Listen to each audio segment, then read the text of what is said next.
I can say that our people, without being stupidly optimistic, are full of confidence and are absolutely resolved. Let us then move forward together in discharge of our mission and our duty, fearing God and nothing else.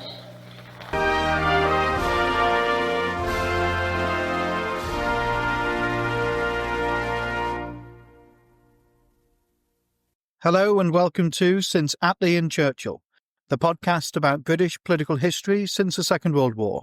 I'm Lee Evans, a historian of the Conservative Party. And I'm Richard Johnson, a historian of the Labour Party, and Lee's husband.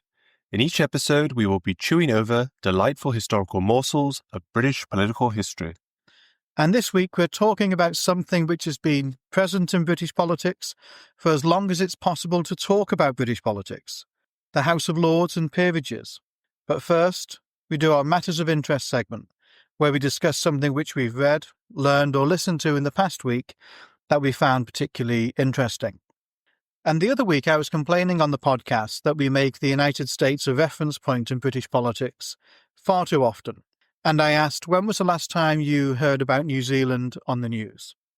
Well, this isn't quite the news, but I thought I'd be good to my word and talk about New Zealand political history for a few moments.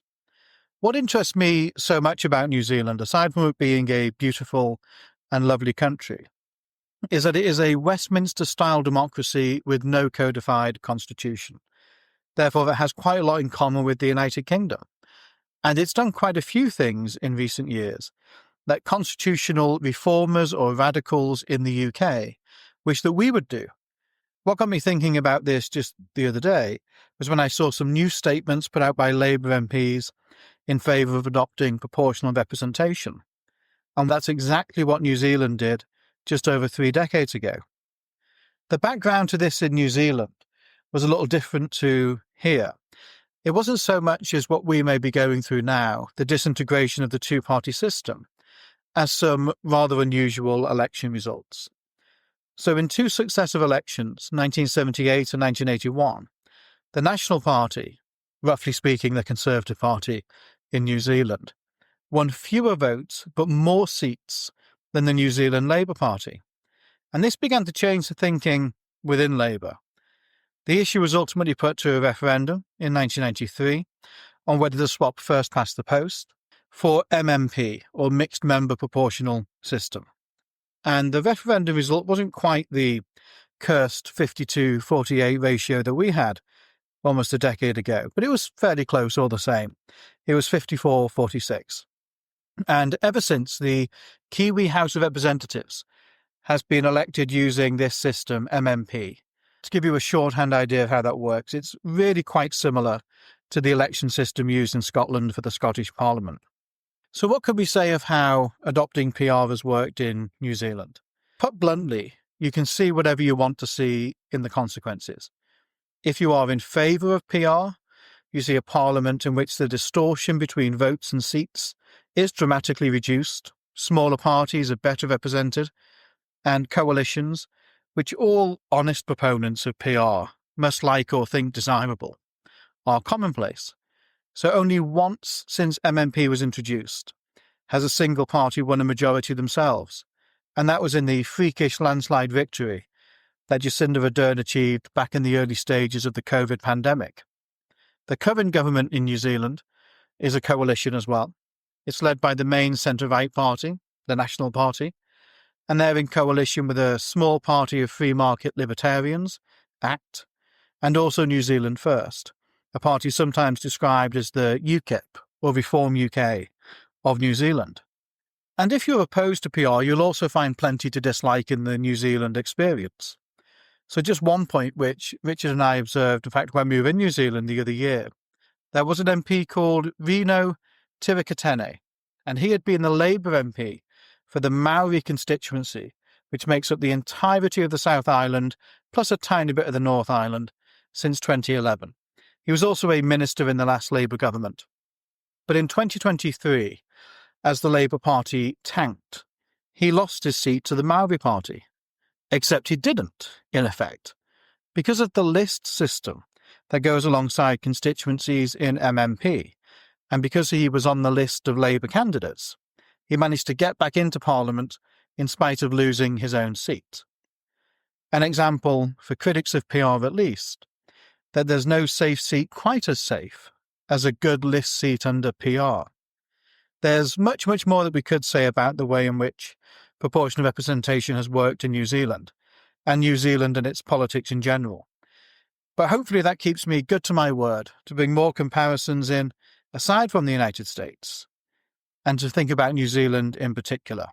And before too many Labour MPs go gung-ho for PR and electoral reform, I think they should look to the other side of the world and see how it's worked in another non-codified Westminster-style democracy.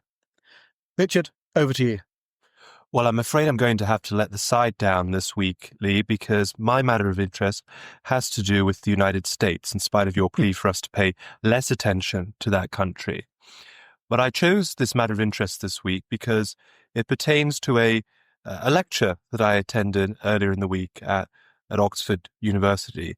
It was the John G. Wynant Memorial Lecture, which is given every year by the visiting professor of American politics. And this year, Professor Kimberly Johnson gave the Wynant Lecture on the topic of the death of, or the end of Black politics, which was a fascinating, wide-ranging lecture. But before the lecture took place, the director of the Rothermere American Institute, Professor Adam Smith, spoke a little bit about the namesake of the visiting professorship, John G. Wynant. Now, Wynant was appointed by Franklin Roosevelt as U.S. ambassador to the Court of St. James in March of 1941, replacing John F. Kennedy's father and grandfather of the current Health Secretary of the United States, Robert F. Kennedy Jr. Joe Kennedy had made himself quite unpopular in Britain for being seen as quite defeatist about Britain's prospects in the war, becoming fairly anti-Roosevelt, and also for things like fleeing London during the Blitz and being seen not to be very courageous at that particular moment. Wynant, on the other hand, had established his reputation in the Roosevelt administration as the chair of the Social Security Board and then was elected president of the International Labour Organization, ILO. And it's this labor background of Wynant that came in particular value for the British government during the Second World War, which is what Adam spoke about in his remarks, which I didn't know about, which was in June of 1942, about 5,000 miners in Yorkshire and Durham went on strike over wages. And the Deputy Prime Minister, Clement Attlee, this is now the Wartime Coalition, suggested that Wynant fly up to Durham to address the miners. And he gave a brilliant speech in Durham where he portrayed the war not just as a war against fascism abroad, but also for the expansion of democracy, including economic democracy at home. And I'll just read a short excerpt from the speech. Wynant told the miners, "You who live in Durham know better than most of us that the present war must be won on the economic front if it is to be won on the military front. To crush fascism at its roots, we must crush depression. We must solemnly resolve that in our future order, we will not tolerate the economic evils which breed poverty and war. This is not something that we shelve for the duration. It is part of the war. This is the people's democracy. We must keep it wide and vigorous, alive to whatever kind and ready to meet it, always remembering that it is the things of the spirit that in the end prevail, that caring counts, that where there is no vision, the people perish." Now, Wynant's speech was a great success. He was met with enthusiastic applause. It's credited with contributing to a hasty end to that miners' strike. And the Daily Herald, which was the sort of left-wing newspaper of its day with enormous circulation, likened Wynant's speech to Lincoln's Gettysburg Address. It even claimed that Wynant had, quote, "the great emancipators kindly black-browed eyes. Well, that was pretty interesting, so I guess I'll forgive the American references for now. Well, let's turn to our main topic this week, which is the House of Lords. And I think it's worth setting out very briefly how the House of Lords developed over the centuries. This is, of course, a post-war political history podcast, but let's just find out how we got to that position. So there have been broadly two distinct chambers of Parliament since the 14th century. And within the upper house, the House of Lords, there have been broadly two categories of peers for much of that time.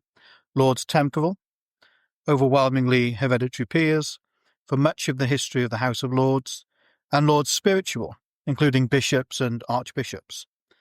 And this was how it was for centuries leading up to one of the great cleavages in English history, the Civil War. And in 1649, the House of Lords was abolished, but they happily came back with the Restoration in 1660. A major reform that we see to the House of Lords that adds to the Lords temporal and Lords spiritual was the addition of the Law Lords in the 19th century.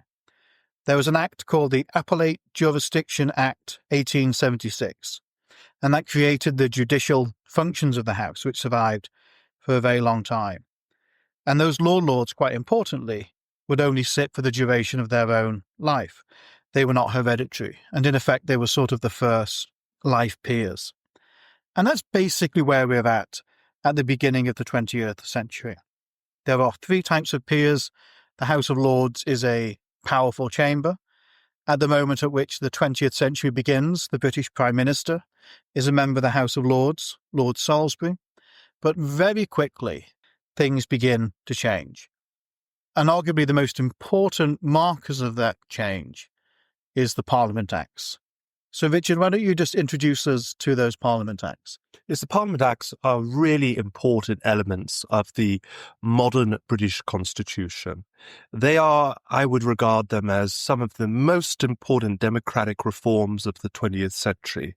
They transformed our Parliament from a strongly bicameral Parliament to one in which the lower chamber, the House of Commons, has primacy.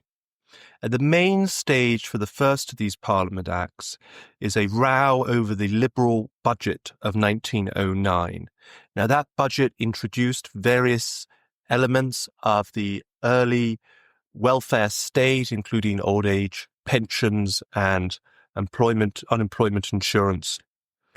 But the budget also, to raise the funds to support these social programs, raised taxes, including on land.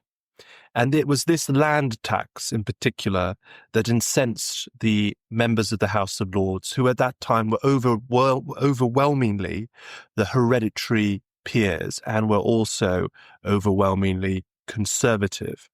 And they voted down that 1909 budget, known popularly as the People's Budget. The Liberal Prime Minister H.H. Asquith threatened to respond by flooding the House of Lords with new peers that would be sympathetic to the government line. But the King advised Asquith to seek a mandate for his budget through an election, which he did, and the Liberals were returned to government. It was a hung parliament. At that point, the Lords did accept the election results and let the budget through. But Asquith saw this as his opportunity, really, to curtail the power of the House of Lords in a more durable fashion. And so at the end of the year, in December of 1910, he went to the country again, this time with a pledge to reduce the powers of the House of Lords. He won that election, and he was able to pass his Parliament Act 1911, which clipped the wings of the House of Lords in important ways. Namely, it removed their right entirely to vote down money bills. So in effect, it established that the British Parliament was, for purposes of finance bills, a unicameral legislature. That is to say that really the only game in town there was the House of Commons. And that for all other matters of legislation, the House of Lords could no longer deny the will of the House of Commons. It could only delay the will of the House of Commons, and that was for 2 years. And then in 1949, the Labour government under Clement Attlee passed its own Parliament Act, which reduced that period of delay from 2 years to 1 year to help facilitate some of the nationalisation programmes of that Labour government. All around the world and here in the UK in the first half of the 20th century, there is this great move in the direction of democracy. The world is becoming much more democratic sort of at that time, and it's clearly quite devastating for the status and the power of the House of Lords. You see it somewhat, in fact, with an area that I research and write about quite a bit, the Conservative leadership. So as I mentioned, at the very turn of the century, Salisbury was Prime Minister in the Lords, but he would be the last. So he eventually retired in 1902, and there were a couple of times when the idea of people in the House of Lords becoming Conservative leader and Prime Minister comes up. One of them is in 1923. Andrew Bonar-Law resigns on health grounds, and the King has to choose, in effect, between Stanley Baldwin and Lord Curzon to be Prime Minister. And the idea that it would be unwise to have a Prime Minister in the Lords is explicitly one of the reasons why the King decides in Baldwin's favour. By this stage, the opposition party to the Conservative and Unionists is the Labour Party. They're very poorly represented in the House of Lords, and it seems that you cannot have proper combative democratic life if the Prime Minister is in a chamber where the main opposition party can scarcely be found. Similar thoughts and similar discussions are had in 1940 when there's a question of Lord Halifax or Winston Churchill becoming Prime Minister. Halifax himself thought it would be unwise to have a peer premier.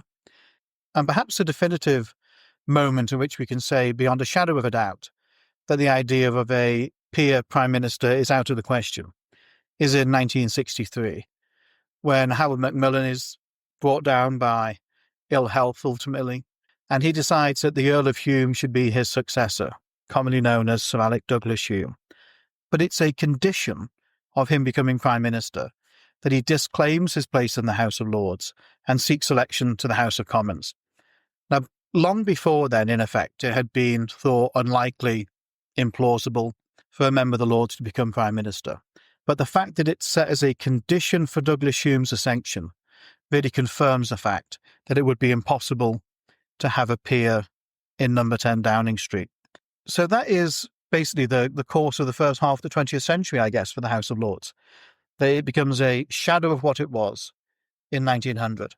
Yes, well, I wouldn't use the word devastating earlier on. I wouldn't quite describe these developments as devastating for the House of Lords. I mean, I think in many ways, the Parliament Acts are the salvation of the House of Lords and actually also of the House of Commons. The House of Lords, in accepting, to a certain extent willingly, but also through the Parliament Acts compulsorily, that it is subservient to the House of Commons, helps to enable its survival as an unelected chamber in the era of mass democracy and mass enfranchisement. And it comes just really, I think, at the right moment, just before working class people and women are given the full franchise by the end of the 1920s. Had the House of Lords insisted and been successful in stopping the welfare reforms of the liberal administrations at the start of the 20th century, I really don't think that the chamber would have lasted as long as it has in its present form.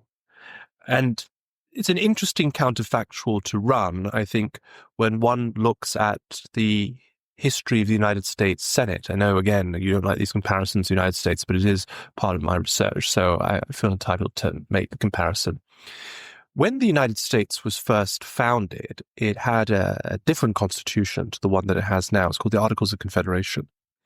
And that first constitution of the United States didn't have a bicameral Congress. It had a unicameral Congress. There was just one chamber in the American capital. But after about a decade, that constitution fell apart for a variety of complicated reasons that I won't go into right now.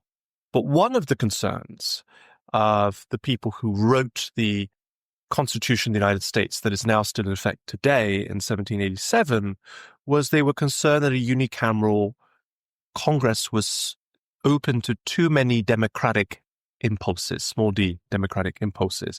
And they actually wanted to slow down the pace of legislation and the process of legislative change. And so they decided that you needed an upper chamber. And they looked to the House of Lords in Britain, and actually many of them admired the House of Lords, and they say this in the debates in Philadelphia in 1787. But the United States didn't have a landed aristocracy. And so the decision was to create an appointed upper chamber, and that the people who would appoint the upper chamber would be the politicians elected to the state legislatures. And so people sometimes say, oh, well, the Senate was indirectly elected, and I suppose in a certain way it was indirectly elected, but it's quite a tenuous relationship. So it was basically a political appointee chamber. And that remained the case until just about the same time that Britain passed the Parliament Act. Parliament Act is passed in 1911. The Constitution is amended. The 17th Amendment is added to the Constitution in 1913, which shifts the basis from appointment to election. And I think this was a great tragedy for American democracy, actually, because by being a directly elected upper chamber, the senators in the 20th century were able to claim a certain degree of democratic legitimacy, which entitled them, as they saw it, to challenge the House of Representatives and to block bills that had been voted for by the members of the House of Representatives, including finance bills, which the Constitution had originally set up so that they would originate in the House of Representatives, I think as part of an acknowledgement that the will of the House of Representatives on finance matters should prevail. And so in a way, we were rather lucky, I think, in Britain, that basically at that time, rather than move to an elected upper chamber, which I think would have just introduced an additional what we would call veto player into our constitutional system, we effectively introduced unicameralism in Britain while maintaining some of the advantages of bicameralism. So that's an interesting line of thought, really, that it's the very weakness of the House of Lords, its very uncertain foundations and authority in an increasingly democratic world, that in many ways is its reason for survival and reason why it can carry on. Absolutely. This was something that many people in the Labour Party in the early 20th century came to see as a virtue of the House of Lords, or at least diminished their opposition to the House of Lords. And I think it's important to understand that originally the Labour Party was a unicameral party. It wanted to abolish the House of Lords at the very start of the 20th century and not replace it with anything, because it saw unicameralism as the most democratic form of lawmaking. And this is the traditional socialist position. And I can remember over a decade ago, this is probably about 2013, 2014, I was a postgraduate student in Oxford, and our Labour Club invited a fairly obscure backbench MP called Jeremy Corbyn to come speak to us.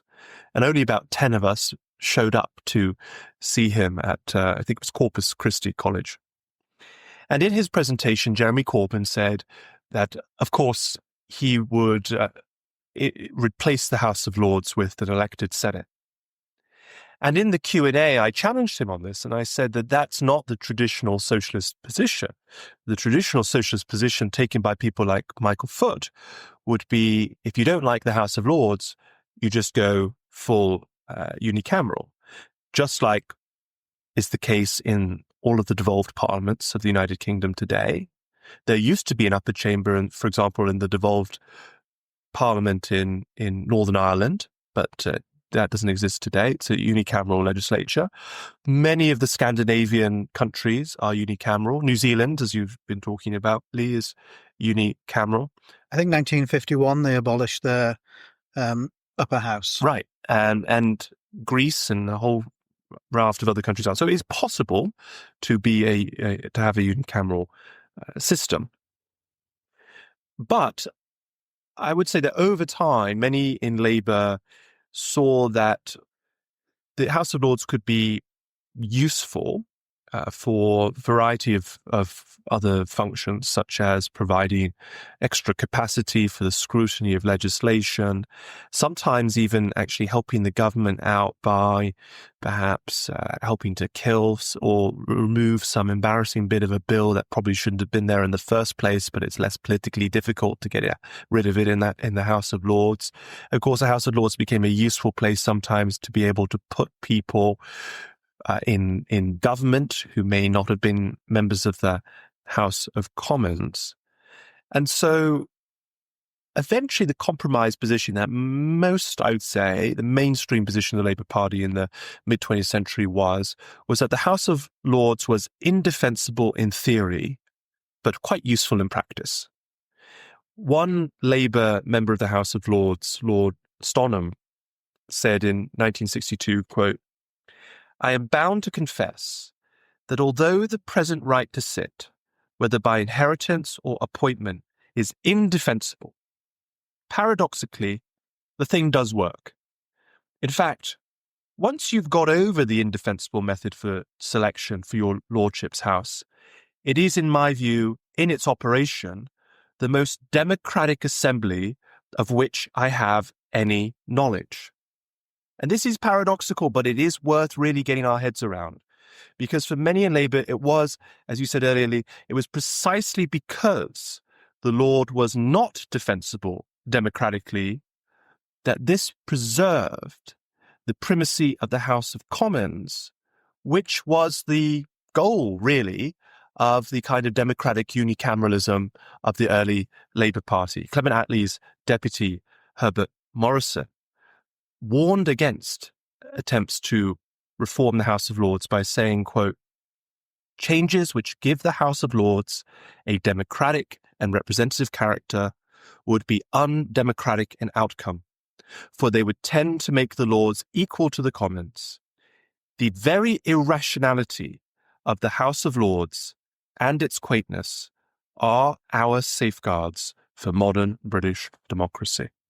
That would go a long way towards explaining why the reforms that happened to the House of Lords after the Second World War, with the exception of the Parliament Act 1949, which just mainly limits its powers somewhat over legislation. And preserves the primacy of the House of Commons. Absolutely. But the reforms to the way in which the House of Lords works aren't taken up by Attlee. They're taken up by the next Conservative government. So two particular reforms spring to mind. One of them is the right for hereditary peers to disclaim their peerage. This was something which Lord Hailsham wanted to do whilst Attlee was Prime Minister. Lord Hailsham's dad died. He was at the time, in fact, just plain old Quinton Hogg. But then the first Viscount Hailsham dies, the title passes on to Quinton Hogg, and he doesn't want to go to the House of Lords. He knows it's this reduced chamber where his career will have a ceiling, and he wants to stay in the House of Commons. And he asks Attlee whether or not he would be willing to make provision for there to be the right to disclaim hereditary peerages. And Attlee says no. Somewhat ironically, Attlee then takes the side about a decade or so later of Tony Benn, when Tony Benn wants to disclaim his peerage. So Attlee was willing to do something for an ally, but not for a political foe. The second, and in many ways more consequential, reform to the way in which the House of Lords works is also not taken up by Attlee, but is subsequently taken up by Macmillan, and that's the introduction of life peerages. So the Life Peerages Act 1958 kind of comes in quite early into Macmillan's premiership, and it totally reforms really the way in which people are appointed to the House of Lords. Within a decade, it would be the case that people are added to the Lords overwhelmingly by life peerages. From 1964 onwards, you can count the number of political hereditary peerages on one hand. And that is introduced by Macmillan back in 1958. In fact, there's quite a funny story about one of the first people that Macmillan gave a life peerage to. So when the act had gone through, there was, of course, people who were writing in to ask that they might be honoured in this way. And one of them was a Tory MP called Bob Boothby. Now, Boothby is interesting because the thing he's most famed for is a decades-long affair with Howard Macmillan's wife. And Macmillan's secretary is incredibly reluctant to even show this letter, asking for a life peerage from Boothby to Macmillan. They just don't know how Macmillan is going to respond to it. And in the end, they pluck up the courage and take it to Macmillan and say, one of the requests we've had for a life peerage is from Bob Boothby. And Macmillan's response is to basically say, well, of course you must have it. And one of the first 14 people to be given a life peerage was the man who for many years had slept with Macmillan's wife. Well, that's an extraordinary story. And, it's quite interesting when you look back at that 1958 Life Peerages Act that many people in the Labour Party were against these reforms, really because they saw the conservative efforts to make the House of Lords less democratically indefensible as a way of strengthening the power of the House of Lords against the House of Commons, or sowing the seeds potentially so that when there was a future Labour government, that the House of Lords might feel more empowered to vote down legislation passed by the Labour government and to be more assertive against the Labour government. And so you found really in those debates fascinating interventions by very left-wing Labour MPs arguing against these reforms, including allowing women to sit in the House of Lords. I think one of the most extraordinary of these interventions comes from Jenny Lee, who was a socialist, a feminist, a really remarkable orator and politician in her own right. She also happened to be the wife of Aneurin Bevan, founder of the NHS. And Jenny Lee says in this intervention that she would prefer there not to be women sitting in the House of Lords. She says, "We are prepared to tolerate the House of Lords as a historical hangover, a place that does a very modest job and knows its place. But we are not prepared to tolerate what is now being attempted by the government, namely, craftily, bit by bit, to give added authority to the House of Lords."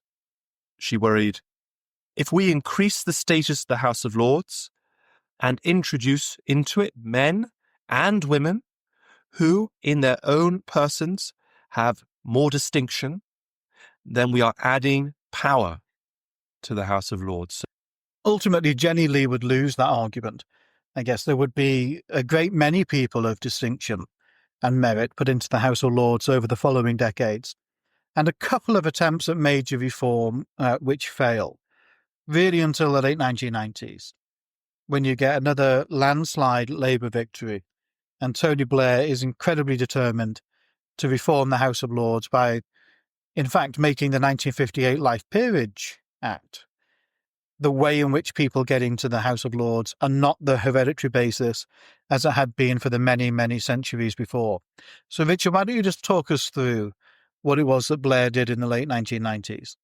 Yes, just before I talk about Blair, I do need to just mention Wilson very quickly, that in 1969, Dick Crossman, who was Lord President of the Council in Wilson's cabinet, embarked on a set of potential modernizations of Parliament, and one of them was to look at reforming the composition of the House of Lords, including potentially looking at some form of an election for some of the members. But those reforms were ultimately defeated, and they were defeated from both Conservatives, and the leading Conservative opponent of those measures was Enoch Powell, but also from the left of the Labour Party, including Michael Foot, who at that point wasn't in the cabinet, he was a backbencher. And Foot and Powell teamed up together. And they were both united by a desire for the power of the House of Commons not to be weakened. Now, on to Tony Blair.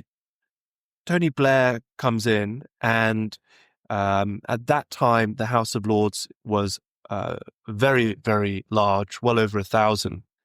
And Blair says that part of his modernization package, and there'll be several stages of modernization, but the sort of first stage of modernization was to remove all of the hereditary peers and to make the membership of the House of Lords simply comprised of life peers and of Lord Spiritual, of the bishops.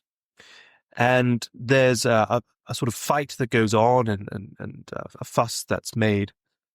And ultimately, Blair agrees to a compromise to retain 92 of the hereditary peers and to allow all of the hereditary peers of the country to elect the 92, but within party groupings or non-party groupings.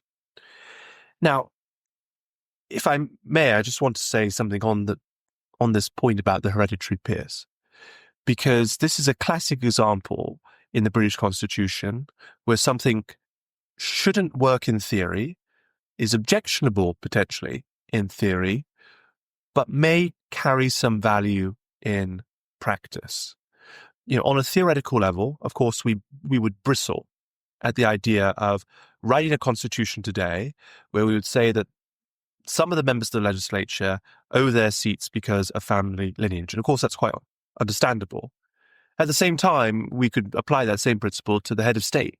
I mean, King Charles is king and is the head of state of the United Kingdom because his mother was the head of state of the United Kingdom. And yes, there are some people who object to that in principle, but actually monarchy is very popular and is actually a really remarkably successful political institution, one of the most respected institutions in the United Kingdom today. So sometimes the practice works better than the theoretically superior alternative. And I think the same actually could be said for the hereditary peers, although they have fewer defenders. The case just for them is not really made very much at all. But I think that they have practical benefits. For one, unlike the life peers, the hereditaries do not owe their position to a political patron or to some committee or body of civil servants. And this enables them to provide a different and more detached view. And they have a fundamentally different relationship to both the kind of British establishment of the day. And what I mean by that is the kind of the civil service mindset of the day, and also a very different relationship to the political parties. And because the House of Lords is quite large, and they have a relatively small proportion, it means that their voices are there, but they don't dominate the system. And also, I actually think that the Blair reforms, which you asked about, Lee, are not a bad compromise, because the current system is that when one of the 92 hereditaries dies, then they can be replaced, and there's an election among the peerage for their replacement. And what that means is that the people who then come in are chosen by those who know them quite well as the best of that crop. Now, we can have debates as to whether or not that pool is wide enough or whether that electorate is the right electorate. But I think it does add something fundamentally different to the House of Lords in a way that the other modes of selection just can't bring. On the whole, I would agree with that. I think that Blair stumbled upon, with the compromise to keep 92 hereditary peers, quite a good system, really, that has worked quite effectively. What grates with me about the way in which Blair approached this is that he looked at a system, obviously quite a hodgepodge one that had developed over centuries, held it up to the standard of abstract principle, and found it wanting. Well, of course he did. All system designed by people must. And so he takes a sledgehammer to what already exists, almost wholly ignorant of the reasons for why that system emerged in the first place, and of the benefits that it might in fact bring. And I regret to say that, from my perspective, I think this is very often the progressive approach to constitutional change. You see something that you think is wrong, You therefore don't try and even consider what its advantages may be, and you replace it with something that you think is better in principle, that you may well be right about that. But the question really is, how does it work in practice? And so the Lords ended up losing, as you say, the vast majority of the independently minded hereditary peers who were there. And in their place came political appointments by Tony Blair. There was much criticism at the time in the early noughties of Tony's cronies. And people will say, of course, is it not absurd that somebody sits in a chamber, a legislative chamber, albeit one with relatively little power, because their ancestor was centuries ago an illegitimate child of Charles II? And of course it is. But is it any more absurd than being Tony Blair's former flatmate, like Charlie Falconer, who Blair put in the House of Lords? Well, I'm not in fact entirely sure that it is more absurd than that. Well, I do support the position that the House of Lords is in now, which is a mostly appointed chamber. And I like that most of the members of the House of Lords are appointed by party leaders. I think that there should be a mix, and that's why I think the hereditaries, they do bring a certain independence and a certain different perspective, which is valuable. I think that the Lord Spiritual provide a different perspective as well that's detached from party politics, which is also very, very valuable. Well, we should bring the story right up to date, really. And that is that the House of Lords Hereditary Peers Bill has passed all of its stages in the Commons and is now at the committee stage in the Lords. And if Tony Blair brought down the curtain for the vast majority of hereditary peers, well, this is the tolling of the bell for the remainder. The bill, if it becomes an act, would remove all of the remaining hereditary peers from the House of Lords.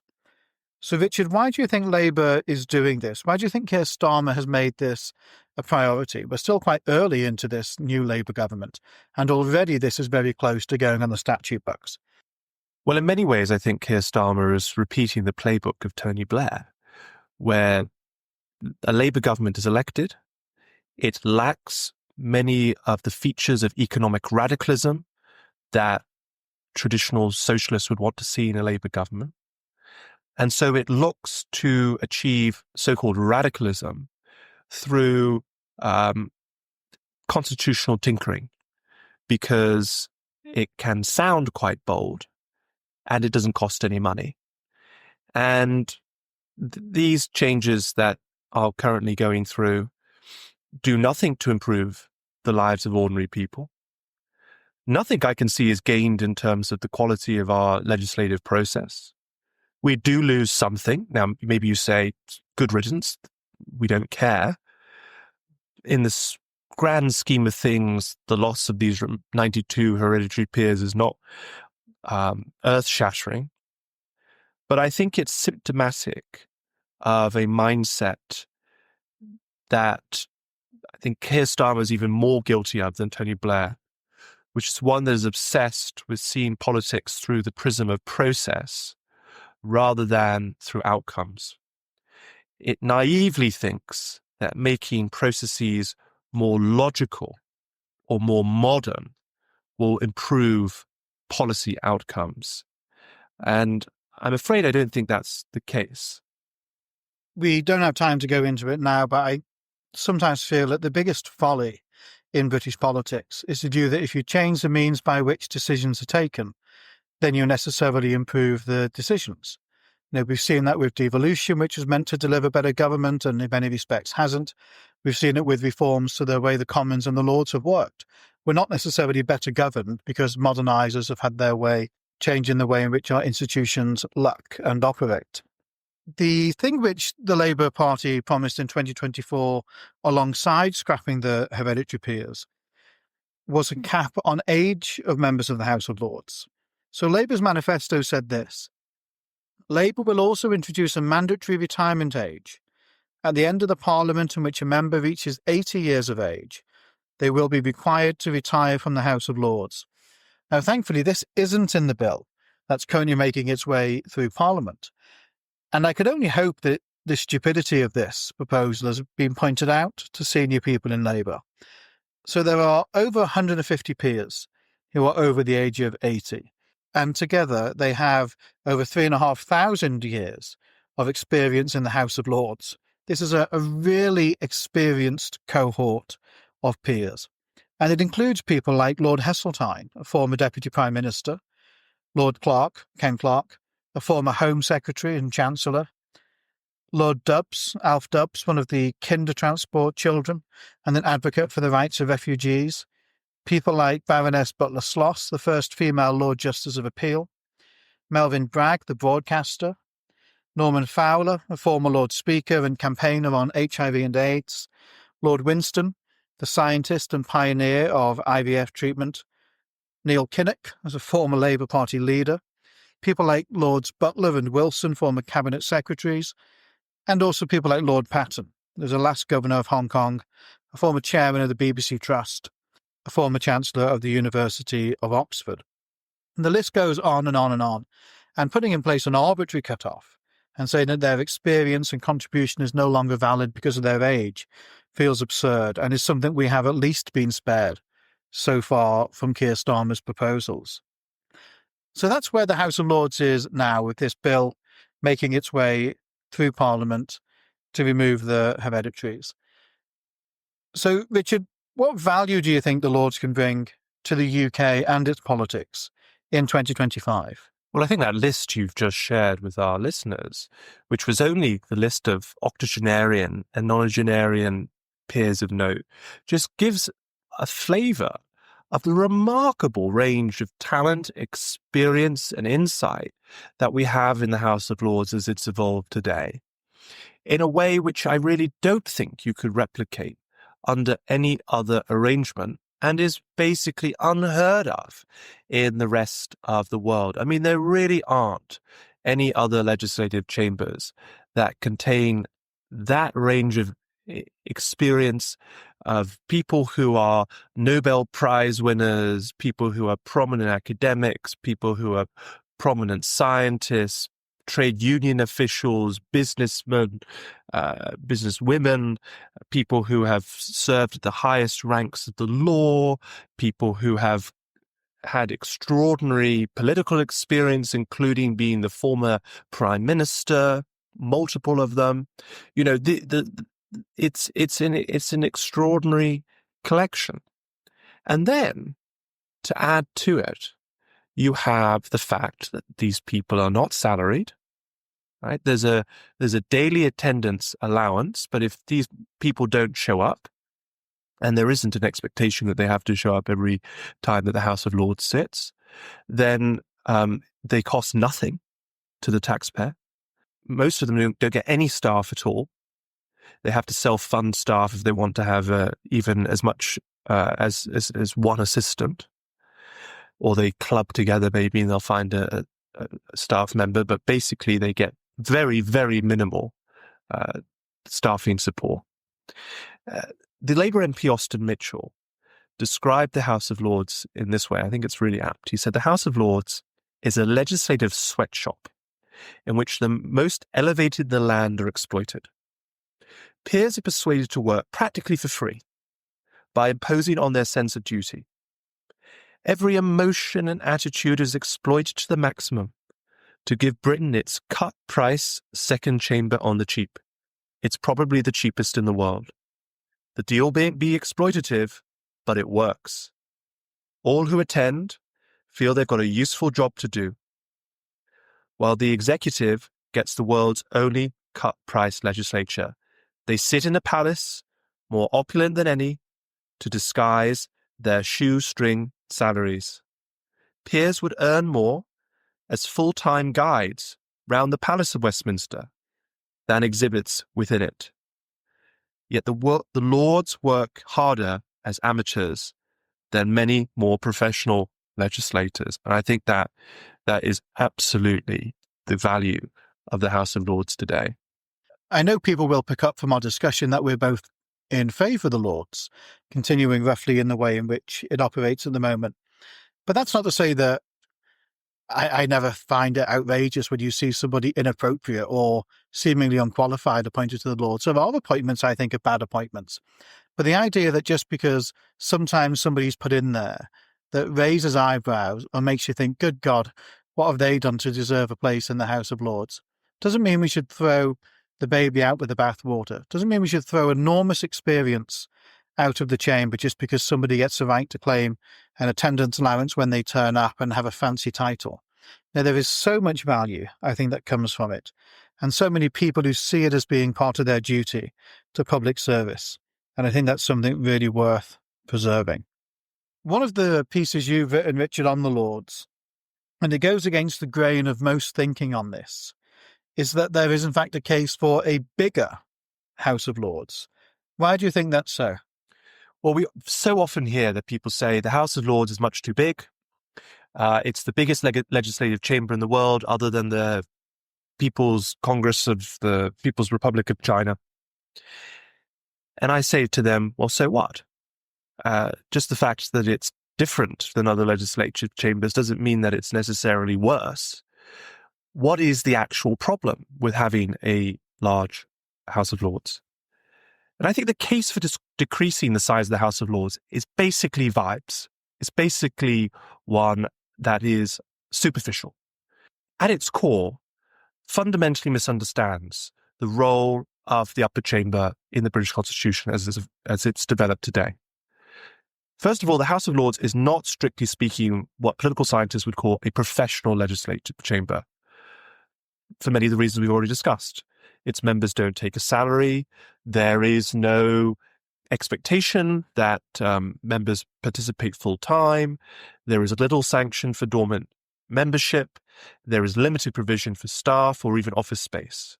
Now, I think there are certain advantages to this kind of arrangement. The first is recruitment. Semi-professional legislatures attract fundamentally different types of people than would serve in a full-time legislative capacity. This can result in a legislature with members who I think are more independently minded.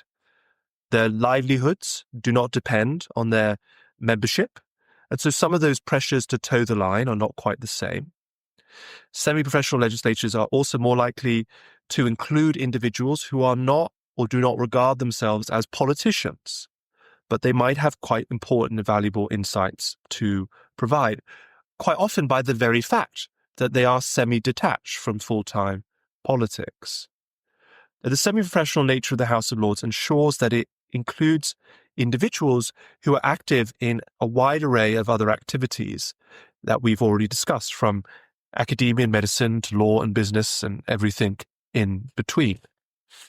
It also enables politicians who are probably towards the end of their career to remain involved in the process of legislation, but maybe couldn't do it on a full-time basis, and it wouldn't be wise for them to have the day-to-day demands of serving a constituency. And this, I think, means that the House of Lords actually acts as really quite a useful pressure valve for the House of Commons, because rather than have MPs who stagger on election after election after election into their 80s and 90s, as we see is the case in the United States, for example, once MPs get to a sort of certain point in their life, most of them walk away from the House of Commons, but those who have really distinguished themselves can remain a part of Parliament. The final thing I'll just say, going back to this point about the vibes, is that I think some of these arguments are just, they really do my head in. The House of Lords used to be much larger than it is today. As I said, at the end of the 20th century, it had over 1,000 members. The Observer recently argued, quote, "It is now a preposterously large chamber of 784, for whom there would be no room if they all turned up." I think this is a preposterous objection. First of all, there's no presumption that they'd all be there. The House of Commons chamber is too small to fit every MP. If all the MPs wanted to sit down on the green benches at a particular time. And actually, the daily attendance of the House of Commons is higher than the daily attendance of the House of Lords, even though the chamber of the House of Lords is much bigger than the chamber of the House of Commons. So this is just another, I think, classic example of where people are too preoccupied by the theoretical objections to a large House of Lords. And actually, I don't even think the theoretical objections stack up to much. Rather than looking at the practice of our Constitution, which is really how we have to evaluate the strength of the British Constitution, particularly because of its unique political and uncodified nature. Well, we finish with a discussion of the books that we're reading at the moment. So this week I'll kick us off. So I'm currently reading Bill Deed's memoir. So Bill Deeds was one of the most recognisable politicians of the last century for much of that century. So he was part of a family of failing aristocrats, basically. He was brought up in Saltwood Castle in Kent until his family had to sell it. They sold it, in fact, to Kenneth Clarke, the historian, and Alan Clarke ended up living there, the Tory MP.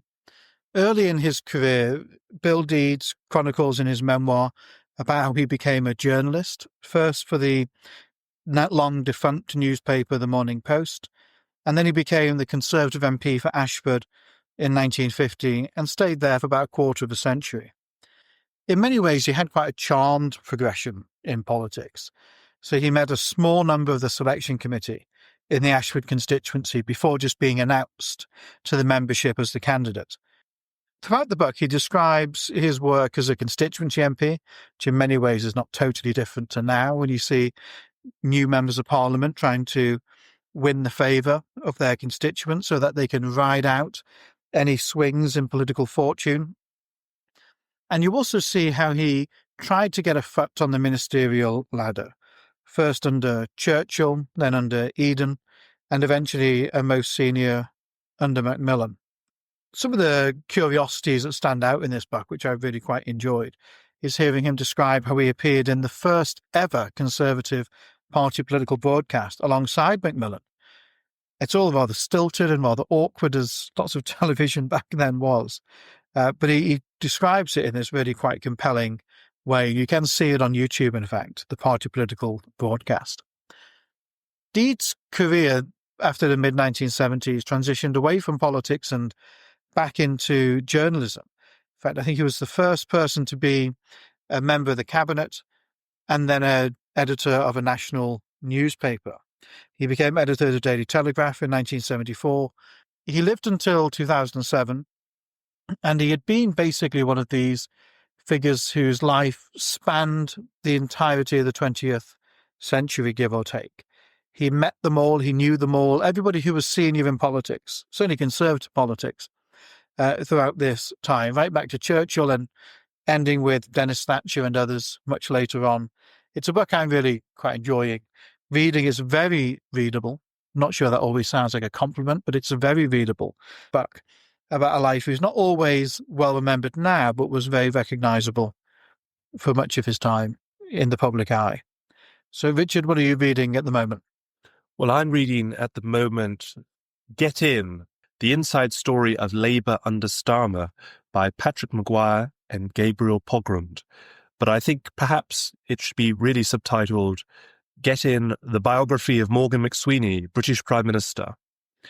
This book is the account of how Keir Starmer became Labour leader and eventually Prime Minister of the United Kingdom. And at least in the early chapters, which is what I've read so far, the key player is not Starmer himself, but Morgan McSweeney, who becomes his political advisor. And McSweeney is, according to these authors, influenced by a book called Be More Pirate, which I hadn't heard of, but encourages entrepreneurs to break the rules, basically, to violate norms, to get ahead. And it seems to me that that describes really what Morgan McSweeney and possibly Keir Starmer himself did. They couldn't defeat Jeremy Corbyn through a direct confrontation that had been shown by Owen Smith in 2016 as a folly when he challenged Corbyn and didn't get anywhere. And so the idea to defeat Corbyn and Corbynism in the Labour Party was basically to join them, to be the kind of cuckoo in the nest, and then to take over the party without anyone actually realizing that it was Corbyn's enemies who had become part of the Corbyn inner circle. And I haven't got to this point yet, but it's always been my belief that Keir Starmer, as shadow Brexit secretary, championed the second referendum policy with an eye to the next Labour leadership contest, because he believed that it was something that was very popular with the members. It was not something that Corbyn himself really liked. And this is my cynical read of it, he knew that it would be toxic with traditional Labour voters. And if Labour supported second referendum at the general election, the membership would love it and the Labour electorate in the country would hate it. And that would give the opponents of Corbyn the crushing electoral defeat that they had hoped would happen in 2017, but never did, but then happened in 2019. And Starmer was the architect of that policy. I haven't got to that bit in the book yet, so maybe the authors take a different view, but certainly from the direction of travel, where what I'm reading in the book at the moment, it seems that my theory aligns with their reporting. We'll have the links to the chosen books in our show notes, but that's all from us this week. We'll be back next week with another deep dive into British political history. We'll see you then. Thanks very much.